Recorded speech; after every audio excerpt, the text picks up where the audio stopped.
ਹੁਣ ਮੇਰੀ ਗੱਲ ਕਰਾਏ ਨਾ, ਪੈਸੇ ਕਿਉਂ ਨਹੀਂ ਦਿੰਦਾ? ਤੁਹਾਨੂੰ ਗੱਲ ਕਰਨ ਦੇ ਨਹੀਂ ਚੱਜ ਹੈ।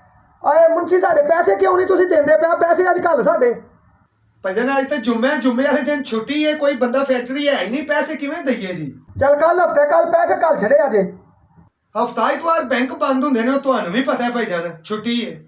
ਸੋਮਵਾਰ ਵਾਲੇ ਦਿਨ ਮੈਂ ਮੁੰਡੇ ਨੂੰ ਘੱਲਾਂਗਾ, ਇਹਨੂੰ ਪੈਸੇ ਦੇ ਕੇ ਘੱਲਣੇ ਨਹੀਂ ਉੱਥੋਂ। ਨਾ ਸੋਮਵਾਰ ਵਾਲੇ ਦਿਨ ਨਾ ਭੇਜਿਆ ਜੀ। ਸੋਮਵਾਰ ਵਾਲੇ ਦਿਨ ਤੇ ਸ਼ਾਮ ਨੂੰ ਕਰਾਚੀਓਂ ਪੇਮੈਂਟ ਲੱਗਦੀ, ਉਹ ਤੁਹਾਨੂੰ ਅੱਗੇ ਹੀ ਪਤਾ ਸਾਰਿਆਂ ਨੂੰ। ਚੱਲ ਮੰਗਲ ਵਾਲੇ ਦਿਨ ਤੇ ਦੇ ਛੱਡੋਗੇ ਕਿ ਨਹੀਂ? ਮੰਗਲ ਵਾਲੇ ਦਿਨ ਭਾਈਜਾਨ ਸਾਨੂੰ ਬਾਬਾ ਜੀ ਨੇ ਹਰ ਕਿਸਮ ਦੇ ਲੈਣ ਦੇਣ ਤੋਂ ਮਨਾ ਕੀਤਾ, ਅਸੀਂ ਲੈਣ ਦੇਣ ਨਹੀਂ ਕਰਦੇ ਜੀ।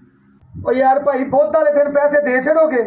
ਬੁੱਧ ਵਾਲੇ ਦਿਨ ਅਸੀਂ ਸ਼ਹਿਰੋਂ ਬਾਹਰ ਹੁੰਨੇ ਆ, ਉਹ ਕਦੀ ਫੈਸਲਾਬਾਦ, ਕਦੀ ਸਿਆਲਕੋਟ, ਕਦੀ ਲਾਹੌਰ, ਕਦੀ ਗੁਜਰਾਂਵਾਲੇ। ਬੁੱਧ ਵਾਲੇ ਦਿਨ ਅਸੀਂ ਮਿਲ ਹੀ ਨਹੀਂ ਸਕਦੇ ਜੀ। ਅੱਛਾ ਚੱਲ ਜੁਮੇ ਰਾਤ ਵਾਲੇ ਦਿਨ ਮਿਹਰਬਾਨੀ ਕਰੀ ਯਾਰ, ਪੈਸੇ ਲੈਣ ਆਉਣਗੇ ਤੇ ਦੇ ਛੜੀ ਨੇ। ਭਾਈਜਾਨ ਜੁਮੇ ਰਾਤ ਵਾਲੇ ਦਿਨ ਅਸੀਂ ਦਰਬਾਰ ਤੇ ਜਾਣਾ ਹੁੰਦਾ ਵੇ, ਅਸੀਂ ਫਜਰ ਦੀ ਨਮਾਜ਼ ਉੱਥੇ ਜਾ ਕੇ ਪੜ੍ਹਨੇ ਆ, ਅਸੀਂ ਤੇ ਅੱਧੀ ਰਾਤੀ ਨਿਕਲ ਜਾਂਦੇ ਆ। ਤੇ ਜੁਮੇ ਵਾਲੇ ਦਿਨ ਤੁਹਾਨੂੰ ਛੁੱਟੀ ਹੁੰਦੀ ਹੈ? ਹਾਂਜੀ ਜੁਮੇ ਵਾਲੇ ਦਿਨ ਛੁੱਟੀ ਹੁੰਦੀ ਹੈ। ਉਹ ਯਾਰ ਸਾਡੇ ਪੈਸੇ ਕਿਸ ਦਿਨ ਦਿਓਗੇ ਮੈਨੂੰ ਉਹ ਦੱਸ। ਭਾਈਜਾਨ ਜਿਸ ਦਿਨ ਮਰਜ਼ੀ ਆ ਕੇ ਆਪਣੇ ਪੈਸੇ ਲੈ ਜਾਓ, ਅਸੀਂ ਕੋ ਨੱਸੇ ਆ।